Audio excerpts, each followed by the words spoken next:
আপনাদের জানাই দ্বিতীয় পার্ট আন্দামান নিকোবর সম্পর্কে। আন্দামান নিকোবর হংকং হওয়ার জন্য তৈরি হয়ে গেছে। এর জন্য 72,000 করোড় টাকা পাস হয়ে গেছে। এই প্রজেক্ট লঞ্চও হয়ে গেছে। এই প্রজেক্ট কেমন হলো, ওখানকার পজিশন কেমন, সব আপনাদের বলুন। আপনারা লাইক কমেন্ট করুন এবং ভারতের এই প্রজেক্টের কথা শুনে অনেক ভারতীয়দের বুক চওড়া হয়ে যাবে। হংকং হচ্ছে পুরো বিশ্বের ফাইন্যান্সিয়াল 3 নম্বর স্থানে আছে। ভারতের আন্দামান ও নিকোবর এখন দেখতে এরকম গ্রিন জোন লাগে। পুরো বিশ্বে 836টি আইল্যান্ড টেরিটরি ইউনিয়ন আছে, তাতে 31টির উপর মানুষ থাকে। 805টি বিরান পড়ে থাকে, ঘন জঙ্গল ও গুফা হয়ে থাকে।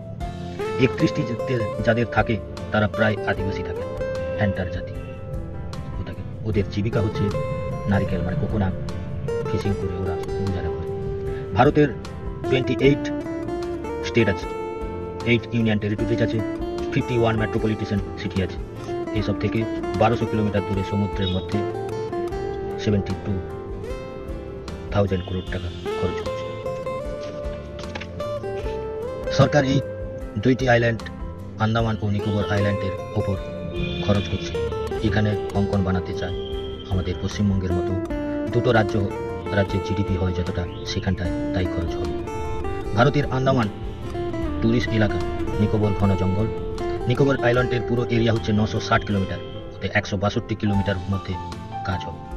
পুরো জঙ্গলে এত টাকা খরচ করছে কেন? এটা ফাইন্যান্সিয়াল হাব বানাতে চাইছে। ছোট আইল্যান্ড, সব দেশের নজর লাগিয়ে আছে। এই কারণ ভিডিওটা পুরোটা দেখুন, লাইক করবেন। ভারত সরকার আন্দামান নিকোবরতে ভালো পোর্ট তৈরি করবে। তা এই পোর্ট সব দেশের প্রাণকেন্দ্র হয়ে উঠতে পারে। সব দেশের $1 মিলিয়ন লাভ হবে, সব থেকে লাভ হবে ভারতের।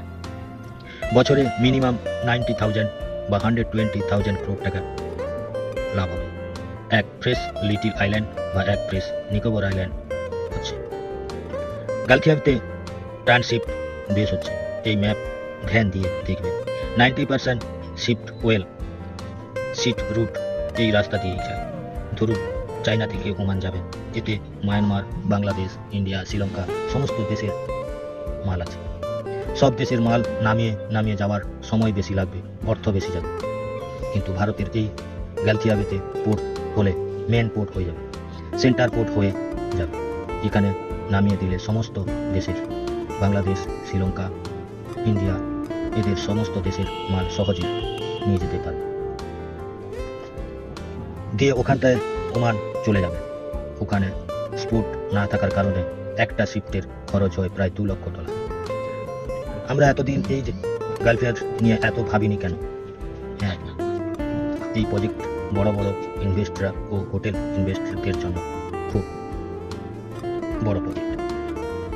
পজিশনার হলো, এর আগে বলেছিলাম যে 100 করোড় টাকা এক বছরে লাভ। এটা লিটিল আন্দামানকে এখানে ওয়েল প্ল্যান ফাইন্যান্সিয়াল হাব বানাতে চায়।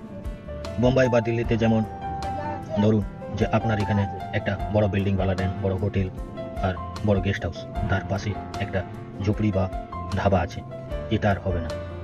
লিটিল আন্দামানে 1, 2 ও 3 ভাগে ভাগ করেছে। 1 জোন, 2 জোন ও 3 জোন।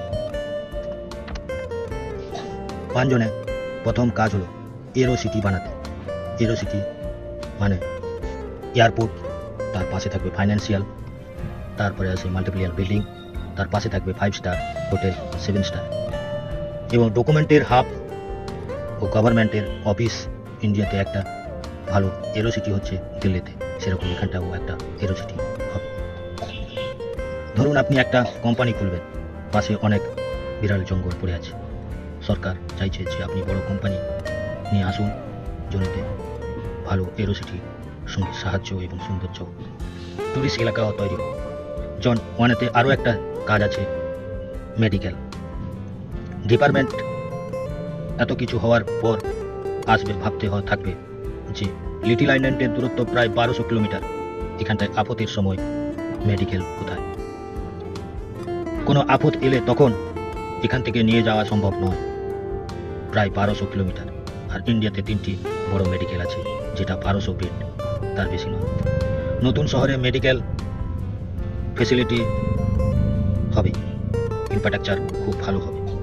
জনওয়ানে মেডিকেল সিটি দুবাইতে যেমন 2002-তে তৈরি হয়েছে মেডিকেল সিটি, তেমন সৌদি আরবে ল্যান্ড কিনে মেডিকেল হসপিটাল খুলতে পারবে। এখানেও সেই রকম হবে। ট্যাক্স কম লাগবে, কিন্তু মেডিকেল হ্যাব ইউনিয়নের